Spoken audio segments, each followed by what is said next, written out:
Novamente. Abra sua Bíblia em Romanos. Eu já falei essa mesma frase eu já falei algumas vezes aqui, porque Romanos é o livro que eu mais preguei aqui, inclusive, nas oportunidades que eu tive. Não sei vocês, mas a carta de Paulo aos Romanos é uma carta fantástica, é uma carta que para nós, hoje, ela traz muita luz, ela nos ensina muito, e o que eu quero trazer nessa noite é uma reflexão em cima da carta de Paulo aos Romanos. Nós vamos meditar no capítulo de número 3. Antes de tudo, só trazer para vocês o contexto, né, da carta de Paulo. É muito importante quando nós conhecemos o que está acontecendo por trás, para poder ler depois o texto que nós vamos ler, mas Paulo escreve essa carta para uma igreja. Paulo escreve essa carta para uma igreja estabelecida, uma igreja que tinha uma mistura, tinha judeu, tinha gentil, e no meio dessa igreja existia o que nós temos visto nos nossos estudos de quarta-feira, um embate porque muitos judeus acreditavam que era possível adquirir a salvação ao cumprir a lei, né? Então, se a salvação ela pode ser adquirida pela minha obediência, então não necessariamente eu preciso só crer em Cristo, eu tenho que fazer. Se eu fizer, se eu cumprir a lei, eu sou salvo. Então, algumas pessoas tinham pensamentos assim, algumas pessoas supervalorizavam a lei.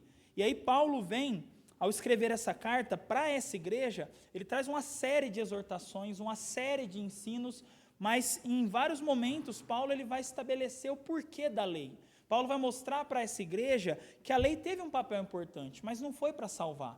Paulo mostra que a lei ela tem uma intenção, mas não é justificar as pessoas, não é dar salvação ao pecador.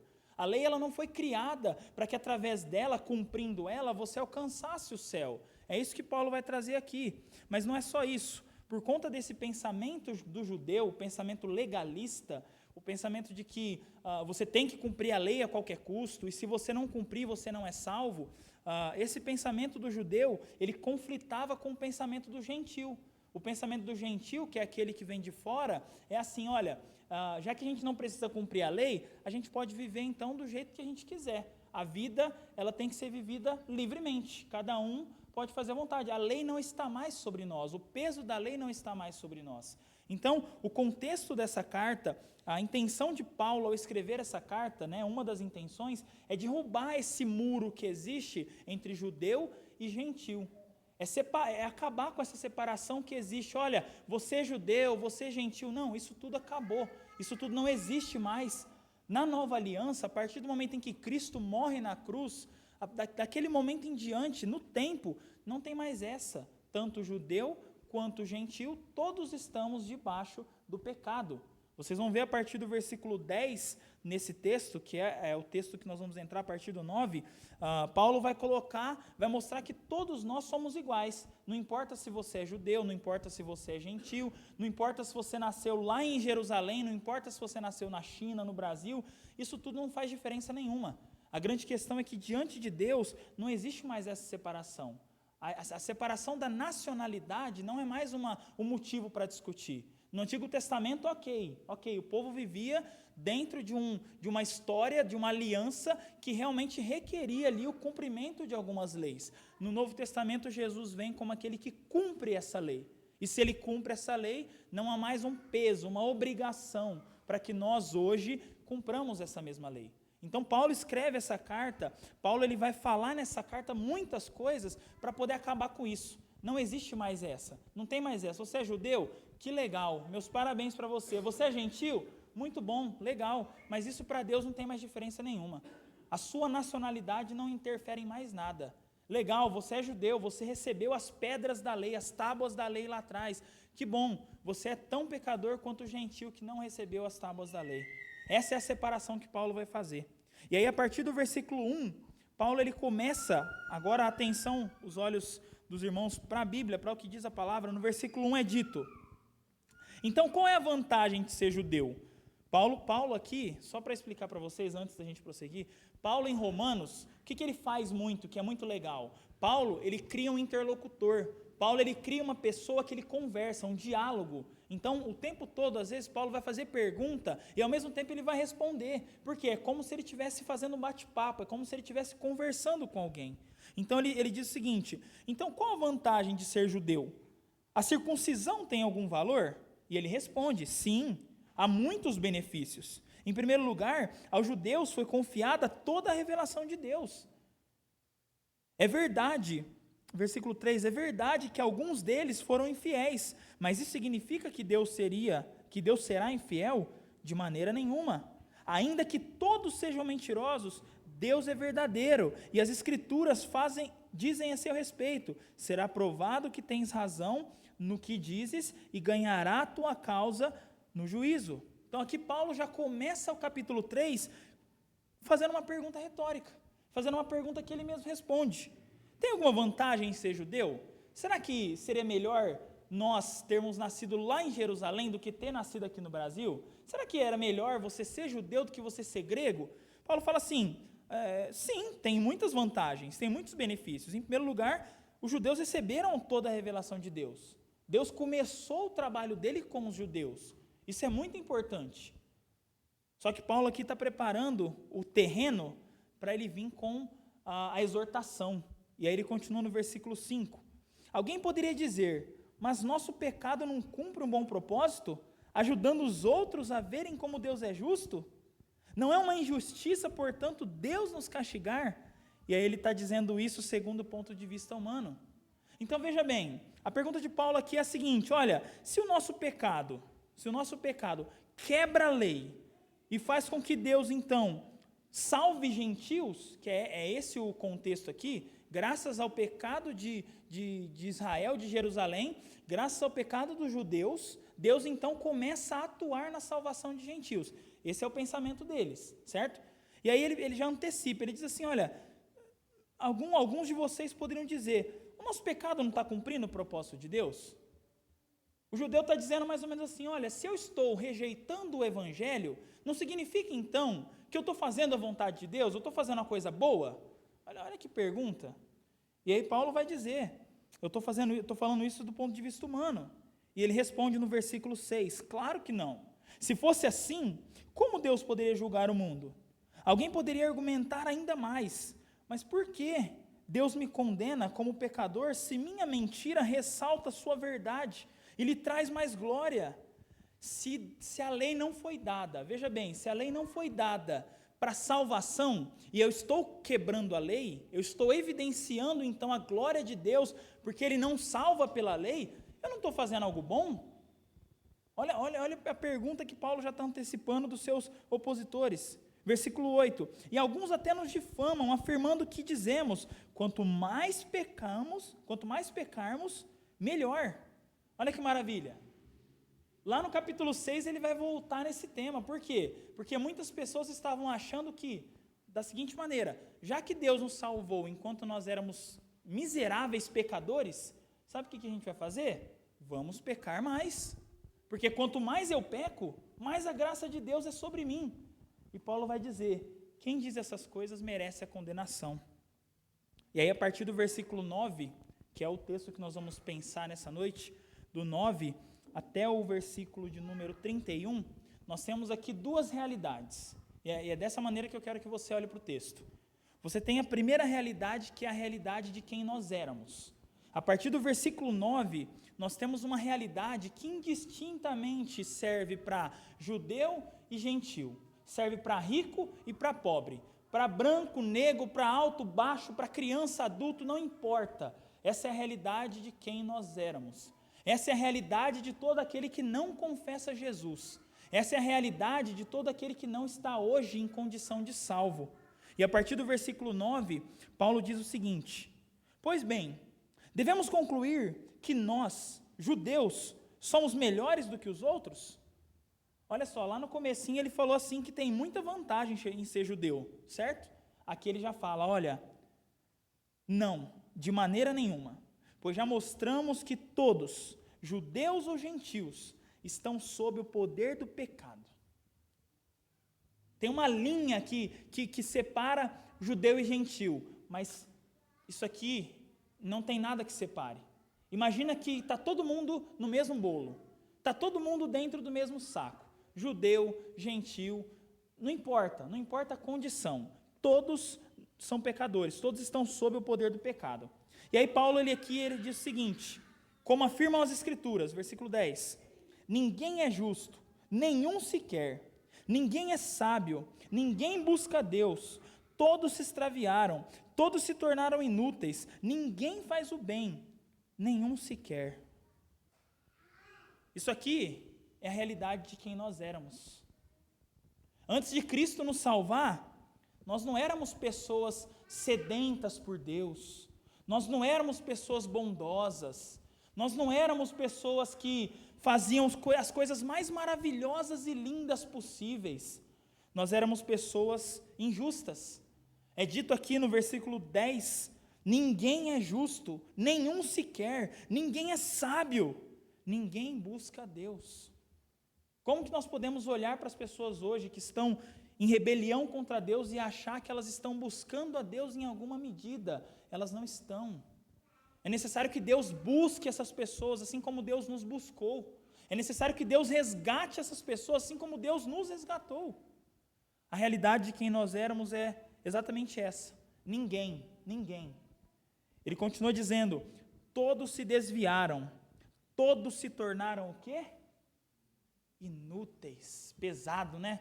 Pesado você dizer assim que você era inútil antes de Deus te salvar. Pesado dizer que nós éramos todos inúteis antes da graça nos alcançar, mas essa é a nossa realidade. Essa é a realidade de quem não tem Cristo como Senhor e Salvador. Essa é a realidade de todos os seres humanos por natureza comum. Aqui não tem como você tirar ninguém.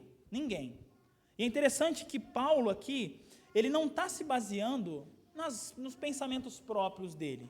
Paulo está citando textos do Antigo Testamento, veja só, projeta para mim, por favor, Eclesiastes 7, versículo 20.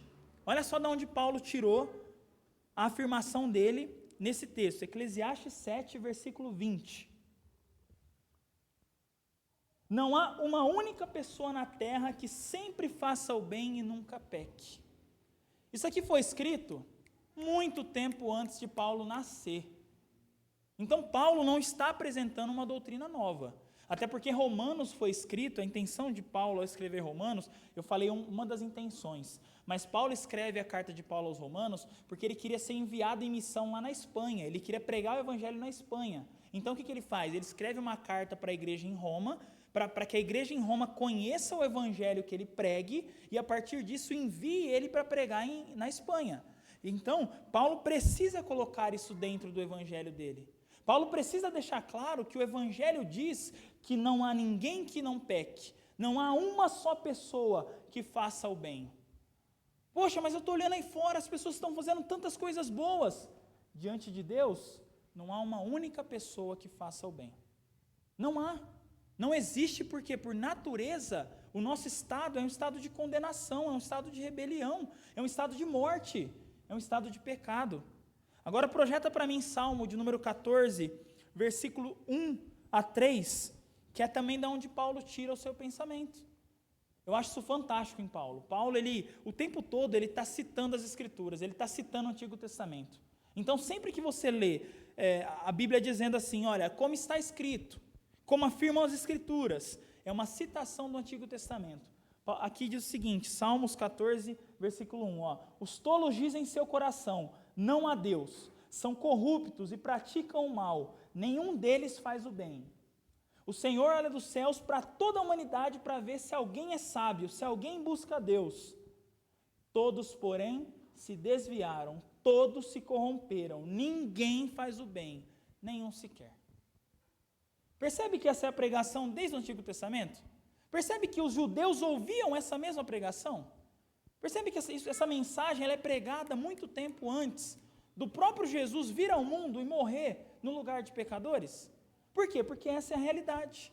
Essa é a realidade do judeu e do gentil. Essa é a realidade de quem nós éramos. No versículo 13, ele vai continuar dizendo o seguinte, versículo 13 de Romanos 3,13, diz assim: sua conversa é repulsiva, como odor de um túmulo aberto, sua língua é cheia de mentiras, veneno de serpentes goteja de seus lábios, sua boca é cheia de maldição e amargura. Irmãos, é o que eu disse, essa é a realidade de quem nós éramos. Por mais pesado que isso seja, por mais duro que seja, essa é a realidade das pessoas que nós amamos e que não confessam Jesus como Senhor e Salvador. Essa é a realidade de todos aqueles que estão separados da glória de Deus, que é o que ele vai dizer lá no versículo 23. Todos pecaram e estão separados, carecem da glória de Deus. Então Paulo aqui, mais uma vez, fazendo citação, abra aí, Salmo, por favor, Salmos, versículo 5, capítulo 5, versículo 9.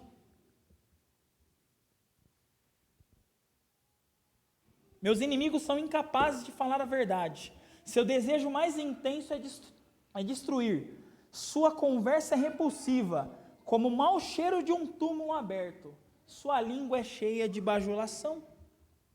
Lembra que o salmista, o tempo todo ele fala dos inimigos, ele fala daqueles que perseguem ele fala daqueles que fazem mal, tudo mais. É uma mensagem do Antigo Testamento. Então a realidade do judeu natural, do judeu que não é salvo, é essa. E a realidade do gentio, de nós, se nós não estivermos nesse grupo de salvos, é essa. Paulo continua dizendo: sua boca é cheia de maldição e amargura, versículo 15, apressam-se em cometer homicídio, por onde passam, deixam destruição e sofrimento, não sabem onde encontrar paz. Agora olha só, de onde Paulo tirou tudo isso? Salmos capítulo 10, projeta novamente, Salmos agora o capítulo de número 10, versículo 7. Sua boca é cheia de maldições, mentiras e ameaças, em sua língua a violência e maldade. Salmos 36, versículo 1 ao versículo 4, é outra referência também que Paulo está se baseando para poder citar.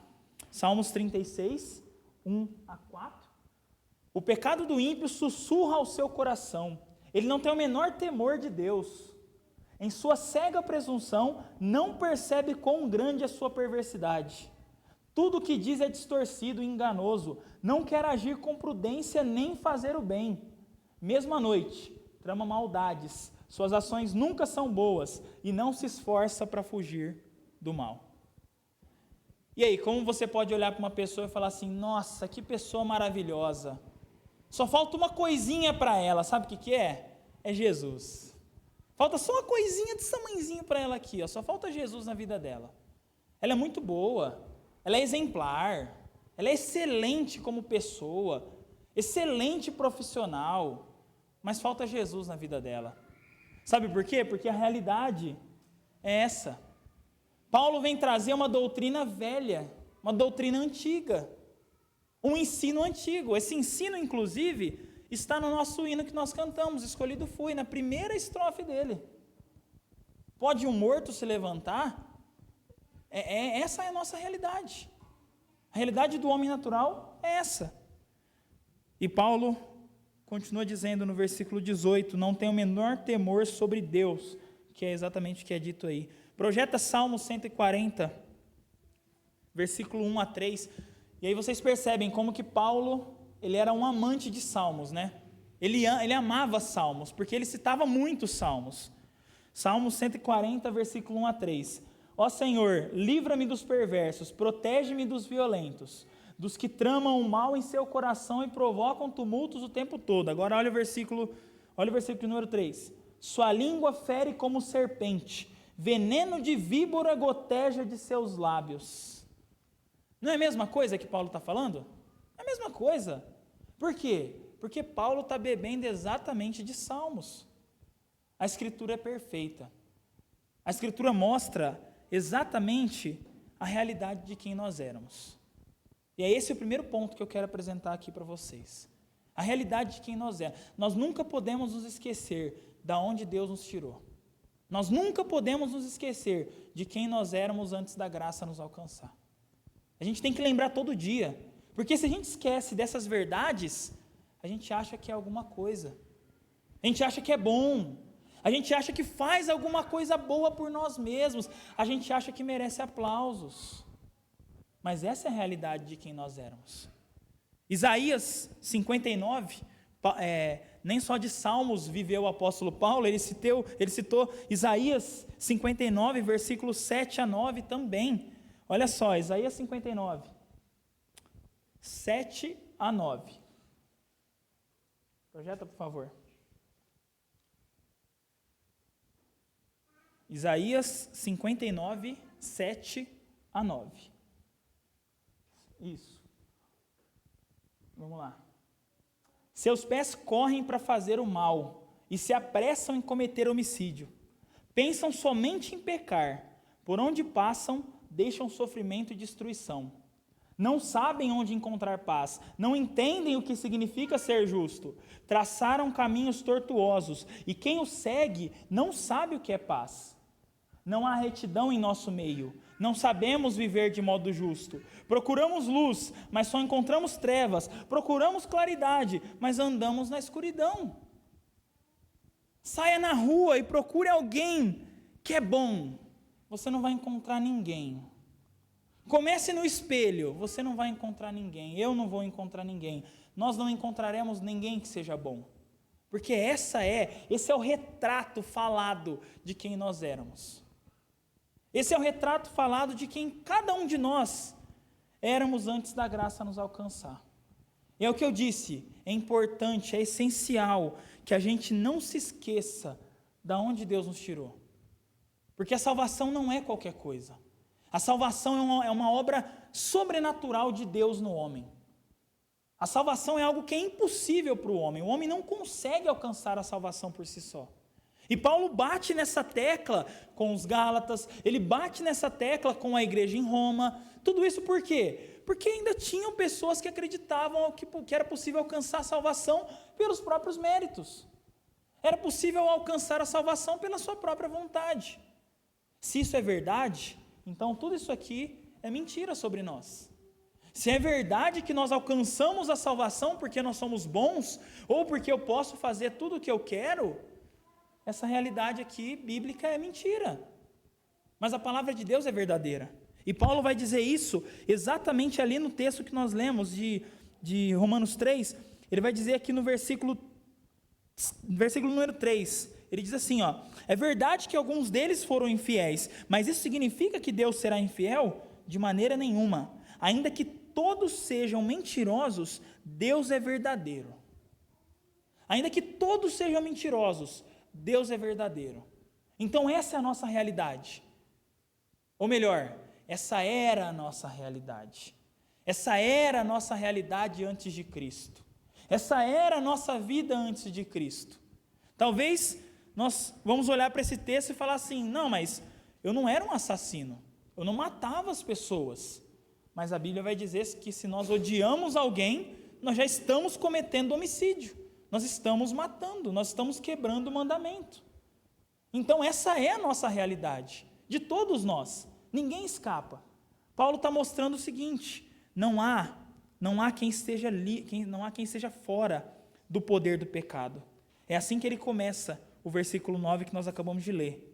Não, de maneira nenhuma, pois já mostramos que todos, judeus e gentios, estão sob o poder do pecado.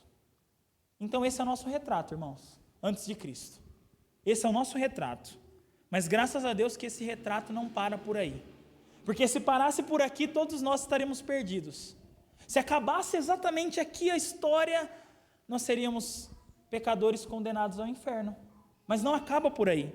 Paulo continua dizendo no versículo 19, olha só. Vamos voltar para Romanos capítulo 3, versículo 19. Ele diz assim: é evidente que a lei se aplica àqueles a quem ela foi entregue, pois seu propósito é evitar desculpas e mostrar que todo mundo é culpado diante de Deus. Qual que é o objetivo da lei? Qual que é o propósito da lei? A lei é boa, a lei é justa, a lei é santa. Inclusive, Paulo vai dizer isso no capítulo anterior a este. Paulo vai dizer que a lei de Deus é boa. Porque a lei de Deus é nada mais do que ela vai ser a evidência do caráter de Deus. Deus é santo. O que um Deus santo tem que fazer com pecadores? Nesse descritivo que nós acabamos de ler, ele tem que condenar os pecadores. Mas esse texto também nos mostra uma grande lição. Paulo está dizendo que a lei, ela foi dada para os judeus, inicialmente, para colocar todos, e mostrar que todos não têm desculpa diante de Deus. Não tem desculpa, não tem desculpa. O primeiro passo que o cristão tem que ter na caminhada cristã é: eu sei que eu sou um pecador, eu sei que eu não sou bom, eu sei que por natureza eu sou um miserável, eu sei que por natureza eu mereço a condenação ao inferno. Eu sei, como cristão, eu preciso ter esse reconhecimento. Paulo vai continuar dizendo que, no versículo 20, pois ninguém será declarado justo diante de Deus por fazer o que a lei ordena.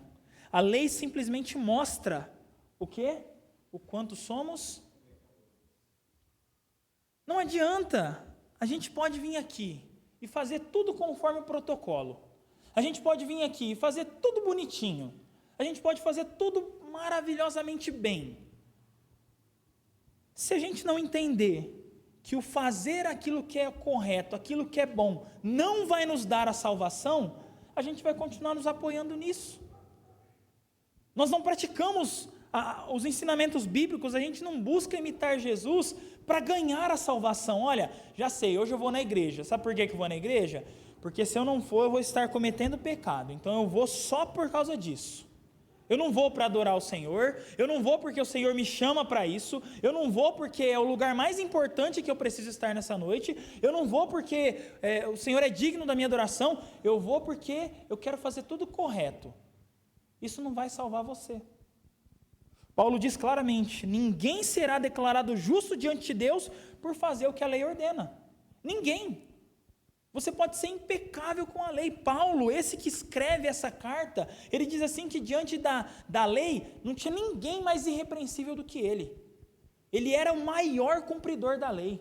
Ele era aquele que ninguém podia falar um A sobre ele. Ô Paulo, você não está guardando o sábado corretamente. Não, não pode. Paulo, você está cometendo o assassinato das pessoas e quebrando não matarás. Não, eu sou irrepreensível diante da lei.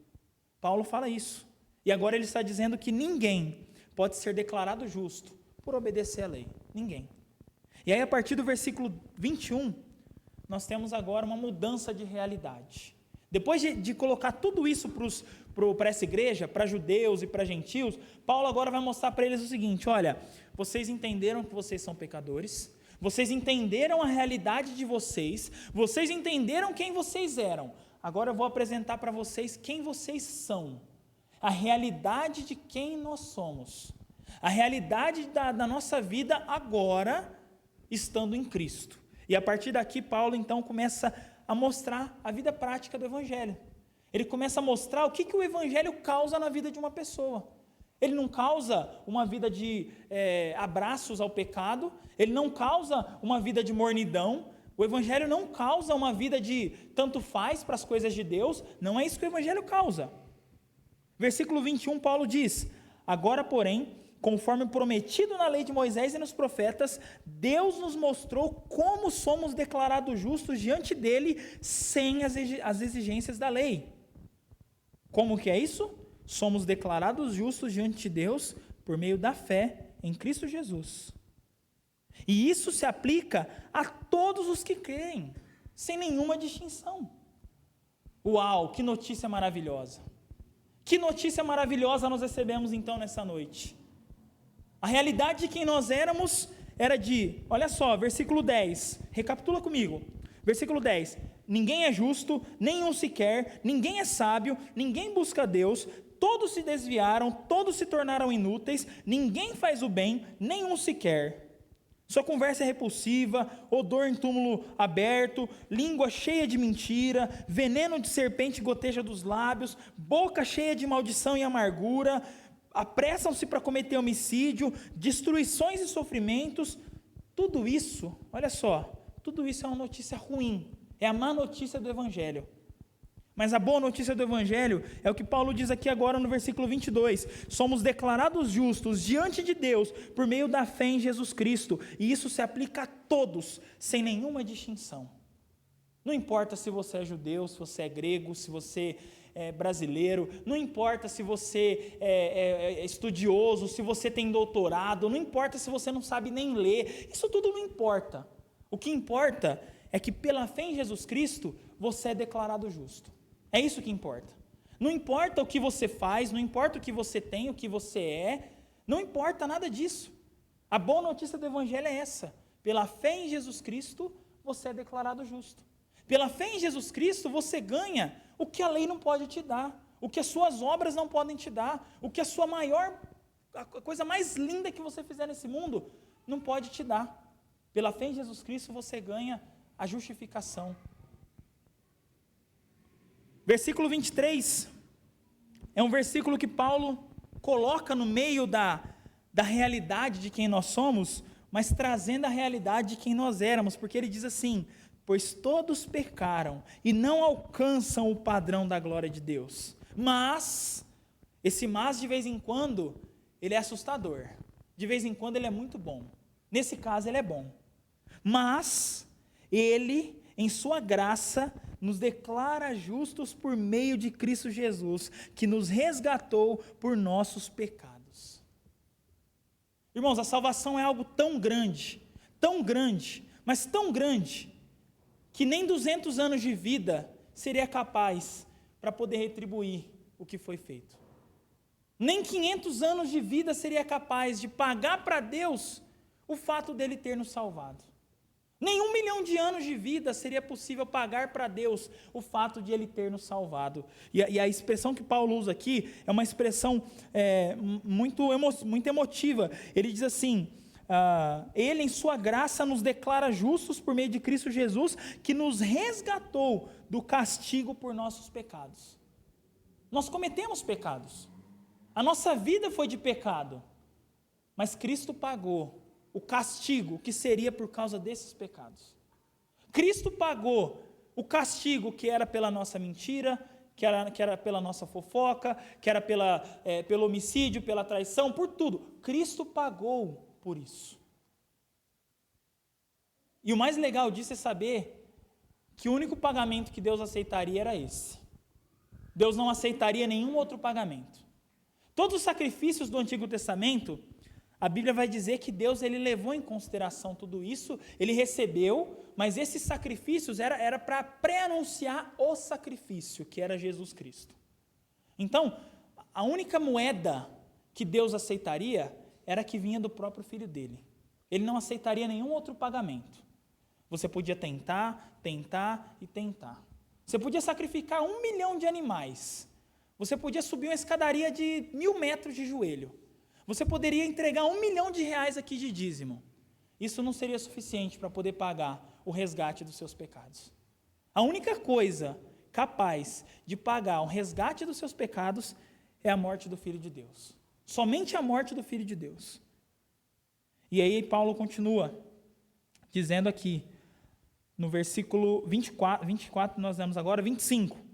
Deus apresentou Jesus como sacrifício pelo pecado, com o sangue que ele derramou, mostrando assim sua justiça em favor dos que creem. Sabe o que me chama mais atenção nesse texto? É que geralmente no Antigo Testamento era o sacerdote quem ia diante de Deus para poder apresentar o sacrifício. Eram homens quem iam diante de Deus para apresentar o sacrifício. Aqui está dizendo que o próprio Deus apresentou o cordeiro dele como sacrifício. O próprio Deus pegou Jesus e sacrificou Jesus no nosso lugar. O próprio Deus entregou o seu Filho em substituição aos nossos pecados. Deus fez um sacrifício. Deus apresentou Jesus como sacrifício pelo pecado. Quer ver um texto interessante? Abra Isaías 53. Pode projetar Isaías 53, por favor. É um texto que todos nós conhecemos, é um texto que todos nós sabemos praticamente de cor, mas eu quero ler novamente. Gabriel, projeto atualizado, por favor. Isaías 53 diz assim: quem creu em nossa pregação? E a quem foi revelado o braço do Senhor? Porque foi subindo como renovo perante ele, e como raiz de uma terra seca, não tinha aparência nem formosura. Olhamo-no, mas nenhuma beleza havia que nos agradasse. Era desprezado e o mais rejeitado entre os homens, homem de dores, e que sabe o que é padecer. E como de quem os homens escondessem o rosto, era desprezado, e dele não fizeram caso. Certamente, ele tomou sobre si as nossas enfermidades, e as nossas dores levou sobre si. E nós o reputávamos por aflito, ferido de Deus e oprimido. Mas ele foi transpassado pelas nossas transgressões, e moído pelas nossas iniquidades. O castigo que nos traz a paz estava sobre ele, e pelas suas pisaduras fomos sarados. Todos nós andávamos desgarrados como ovelha. Olha a realidade de quem nós éramos. Cada um desviava pelo caminho, mas o Senhor fez cair sobre ele a iniquidade de nós todos. Ele foi oprimido e humilhado, mas não abriu a boca. Como cordeiro, foi levado ao matadouro, e como ovelha muda perante seus tosqueadores, ele não abriu a boca. Por juízo opressor foi arrebatado, e de sua linhagem quem dela cogitou? Porquanto foi cortado da terra dos viventes. Por causa da transgressão do meu povo ele foi ferido. Designaram-lhe a sepultura com os perversos, mas o rico esteve na sua morte, posto que nunca fez a injustiça, nem dolo algum se achou em sua boca. Agora olha só esse texto, versículo 10. Todavia, ao Senhor agradou moê-lo, fazendo-o enfermar. Quando der ele a sua alma como oferta pelo pecado, verá a posteridade e prolongará os seus dias, e a vontade do Senhor prosperará nas suas mãos. Olha o comecinho do versículo 10. Todavia, ao Senhor agradou moê-lo. Por que Deus se agradou em moer Jesus? Porque Jesus era o sacrifício perfeito pelos nossos pecados. O único sacrifício aceito por Deus era o próprio Jesus. E Deus é quem fez isso. No Antigo Testamento, um homem era representante do povo e levava o sacrifício para que Deus perdoasse o pecado. Dessa vez, Deus se apresenta ali diante da sua justiça santa e coloca Jesus como sendo o seu sacrifício, o seu cordeiro, como foi falado em Isaías 53. Deus mesmo faz o sacrifício. Deus mesmo apresenta o sacrifício. E sabe o que acontece? Vamos voltar para Romanos 3. Sabe o que acontece? Deus aceita a morte de Jesus por nós. A ira de Deus que nós merecemos é mérito nosso. Isso é mérito, tá? A salvação não, mas a ira de Deus nós merecemos, é mérito nosso. A ira de Deus, ela foi toda colocada sobre Jesus. Toda. Foi por isso que Jesus na cruz ele clamou: Pai, Pai, por que me desamparaste? Porque naquele momento Jesus experimentava a pior dor de todas as dores. Não foi a chicotada, não foi a coroa de espinhos, não foi a tortura, não foi nada disso. Foi exatamente a punição dos nossos pecados sobre Jesus. Foi exatamente o cordeiro entregue pelo próprio Deus para saciar a justiça de Deus. Um Deus que é justo, um Deus que é santo, mas ele não nos puniu. Ele não nos colocou pregado em uma cruz para beber desse cálice da ira. Ele colocou Jesus. Por isso que Paulo vai dizer que, no versículo 25, Deus apresentou Jesus como sacrifício pelo pecado, com o sangue que ele derramou, mostrando assim sua justiça em favor dos que creem. O sangue de Jesus, ao ser derramado na cruz, é exatamente a prova de que ele estava morrendo no nosso lugar. Substituição. Cristo é o nosso substituto na cruz. Porque Cristo morreu na cruz, eu não preciso mais morrer na cruz. Porque Cristo pagou pela minha salvação, eu não preciso mais pagar pela minha salvação. Se alegre, a sua salvação não está em suas mãos. Sua salvação está nas mãos de quem morreu por você, de quem te substituiu. A sua salvação não está no fato de você fazer alguma coisa. A sua salvação está no fato de que alguém fez alguma coisa por você. Antes de você nascer, antes de você pedir, antes de você sonhar em querer, Ele fez isso no seu lugar. Ele te deu. E Paulo continua: no passado, Ele se conteve e não castigou os pecados antes cometidos, pois planejava revelar sua justiça no tempo presente. Com isso, Deus se mostrou justo, condenando o pecado, e se mostrou justificador, declarando justo o pecador que crê em Jesus. Ele não é injusto com ninguém. Ele pune o pecador porque o pecador merece ser punido, e Ele salva o pecador porque o pecador teve Cristo como seu substituto. Ele pune o pecador porque o pecador tem como salário do seu pecado, a própria morte. Mas Ele dá salvação para pecadores, porque esses pecadores foram alvos da graça de Jesus. Esses pecadores, eles tiveram Jesus olhando desde a eternidade e falando: eu vou morrer no seu lugar. E aí Jesus morre no seu lugar, sem você ter feito nada. E Deus vai e te concede a salvação. Então Deus, Ele poderia muito bem, lá atrás, não ter aceitado nenhuma oferta. Ele poderia lá no Antigo Testamento ter rejeitado todos os sacrifícios. Por quê? Porque o único sacrifício aceito é o de Jesus. Mas todos os sacrifícios do Antigo Testamento apontavam exatamente para esse sacrifício. Apontava para o sacrifício de Jesus, o Cordeiro perfeito. Então, Paulo vai dizer que a realidade de quem nós somos Deus, Ele condena o pecado e Ele se mostra justo, mas Ele também é justificador, porque Ele declara justo o pecador que crê em Jesus. Nós fomos declarados justos. Isso é algo fantástico. Por mais que a gente pratique qualquer coisa boa, isso não nos torna justos. Mas se Deus entrega o seu Filho no nosso lugar, nós somos justos. Nós somos declarados justos. Se nós fazemos a coisa mais maravilhosa, mais caridosa de todas, isso não nos torna justo. Se nós não pagamos o mal com o mal, isso também não nos torna justos. Mas se Deus entrega o Filho dele no nosso lugar, nós somos declarados justos. Não porque nós fazemos alguma coisa, mas porque Ele fez. Versículo 27. Podemos então nos vangloriar de ter feito algo para sermos aceitos por Deus? Paulo faz uma pergunta dessa, mas é o que eu te falei. É a pergunta só para criar o diálogo. Então ele coloca: nós podemos então nos vangloriar de ter feito alguma coisa para sermos aceitos por Deus? Não. Pois nossa absolvição não vem pela obediência à lei, mas pela fé. Portanto, somos declarados justos por meio da fé, e não pela obediência da lei.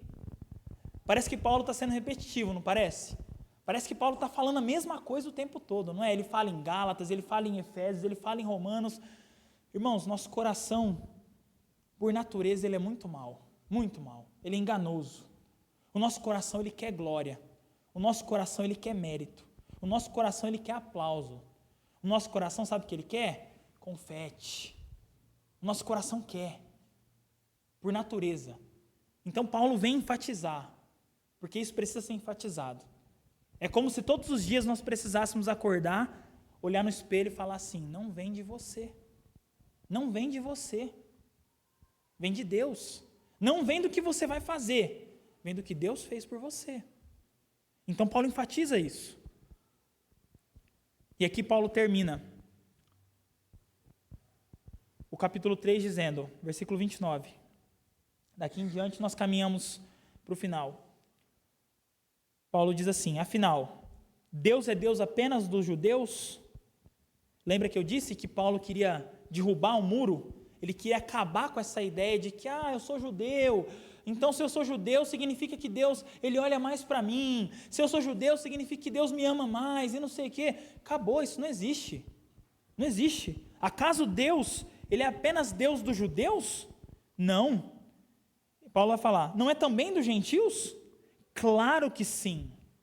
É claro que Deus é Deus de todos aqueles que creem. Deus é Deus de todos aqueles que foram salvos. Nós podemos dizer: Deus é o meu Deus. Nós podemos dizer isso.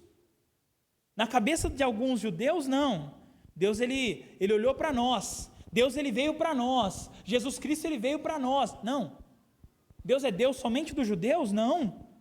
Ele também é Deus dos gentios. E Paulo diz no versículo 30, existe um só Deus, e ele declara justos, tanto judeus como gentios. E sabe como? Somente pela fé.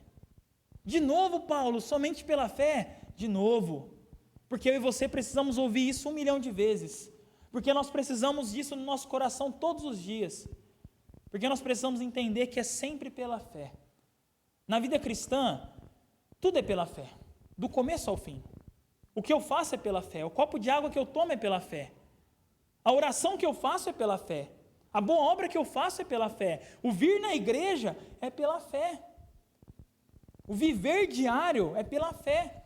Até porque se não fosse, nós vivemos aqui esperando a volta do nosso Salvador. Isso exige fé. Isso exige fé. Então a vida cristã, do começo ao fim, é pela fé. E é interessante o texto de Efésios 2, 8 e 9. Porque Paulo vai dizer que o conjunto todo da salvação, pela graça, mediante a fé, não vem de vocês. Só que lá em Hebreus capítulo 12, vai dizer, versículo 2, que Jesus, ele é o autor e o consumador da nossa fé. Ele é aquele que nos dá a fé e aquele que dia após dia nutre a nossa fé. Então a fé que nós recebemos para a salvação, ela não para ali, ela começa ali. Nós começamos pela fé a nossa vida cristã, mas nós precisamos continuar pela fé. Nós precisamos viver pela fé. E é interessante que o mesmo Paulo, lá no versículo 16, ele vai dizer exatamente isso. Volta no versículo 16, Romanos 1, versículo 16 e 17, que é um texto clássico que Paulo vai dizer: pois não me envergonho das boas novas ou do evangelho a respeito de Cristo, que é o poder de Deus em ação para salvar todos os que creem, primeiro os judeus e também os gentios. As boas novas revelam como opera a justiça de Deus, que do começo ao fim é algo que se dá como? Pela fé. Como está escrito, como dizem as Escrituras. De onde Paulo está tirando isso? Paulo está tirando isso lá de Abacuque capítulo 2. Paulo está pegando emprestada a citação do profeta Abacuque dizendo: o justo viverá pela fé. O justo vive pela fé. O justo não vive porque, hoje eu estou com vontade de ir na igreja, não, hoje eu não vou. Hoje eu não estou com vontade de orar, não vou orar então hoje. Estou com vontade de ler a Bíblia hoje, não. O justo não vive por isso. O justo, que foi declarado justo por Deus, ele vive pela fé. E é assim que Paulo conclui, versículo 31, Paulo diz assim: então se enfatizamos a fé, quer dizer que podemos abolir a lei? Claro que não. Então quer dizer que se a vida cristã é pela fé, eu não preciso mais nada da lei? Calma, não é assim. Não vamos viver igual aqueles que Paulo chama atenção no começo e chama atenção lá no capítulo 6. Olha, já que a minha vida é pela fé, eu vou pegar a lei e vou rasgar ela. Não estou nem aí mais para o que diz a lei. Irmãos, quando nós falamos em lei, nós falamos dos 10 mandamentos. Mas nós falamos de tudo que Deus ordena em toda a sua palavra. Deus dá outras leis também. Nós aprendemos isso quarta-feira. Deus ele dá outras leis para o seu povo. Algumas das leis para nós no Novo Testamento: não mintais ao seu próximo, não mintais uns aos outros, amem-se uns aos outros, amem-se com amor fraterno, está tudo em Romanos. Odeiem o que é mal, são leis, são ordens dadas. Então quer dizer, Paulo está enfatizando a fé, quer dizer então que a gente pode jogar fora a lei? De modo nenhum. Na realidade, olha como é que ele termina, que maravilhoso. É só quando temos fé que cumprimos verdadeiramente a lei. É só quando nós temos fé em Jesus que a nossa obediência se torna aceitável para Deus. É só quando temos fé em Jesus que nós conseguimos obedecer a Deus. Porque fazer o que é bom aí fora, qualquer pessoa pode fazer. A grande questão é, diante de Deus, como é que o que é bom se torna aceitável? Pela fé. Se pela fé eu não minto, significa então que eu estou obedecendo verdadeiramente a lei. Se pela fé eu honro a Deus com a minha vida, significa que eu estou verdadeiramente obedecendo a lei. Nós somos cumpridores da lei, pela fé. Porque se não fosse pela fé, não ia sobrar um. Se não fosse pela fé, a gente podia se juntar aqui e fazer um time. Só que a gente ia ter que competir quem é pior. Quem é pior? Então Paulo termina o capítulo 3 com a realidade de quem nós somos. Pela fé, nós verdadeiramente cumprimos a lei. Pela fé, nós verdadeiramente cumprimos a lei. A nossa obediência a Deus, ela só é possível, ela só existe, nós só seremos cristãos exemplares, vamos usar esse termo, se a gente estiver andando pela fé. Deus ele só vai ser glorificado na nossa vida de verdade mesmo, não se a gente fizer alguma coisa boa, não se a gente dar outra face, não pagar o que é mal com o bem. Isso aí muita gente faz aí fora. Agora, fazer isso, movido pela fé, tendo em mente exatamente essas verdades, é só quem realmente foi salvo por Jesus. Não é qualquer um. Nós somos um povo diferente. A realidade de quem nós somos nós andamos por fé. Nós não andamos pelo que nós fazemos, pelo que nós vimos, pelas nossas obras, porque nós temos conhecimento, porque nós estudamos, porque nós somos isso, nós somos aquilo. Nós não andamos por isso. Nós andamos pela fé. A nossa fé aponta para Jesus. Na medida em que chega para nós qualquer tipo de glória, a gente já joga para Jesus, porque não pode nem parar aqui, porque o nosso coração é mau. Então que Deus nos ajude a viver essa realidade que nós ouvimos aqui. A realidade de quem nós somos salvos, nós fomos substituídos por Jesus na cruz, e nós verdadeiramente cumprimos a lei. Como? Pela fé. Somente pela fé. Não tem outra forma de obedecer a Deus. É somente pela fé. Vamos orar.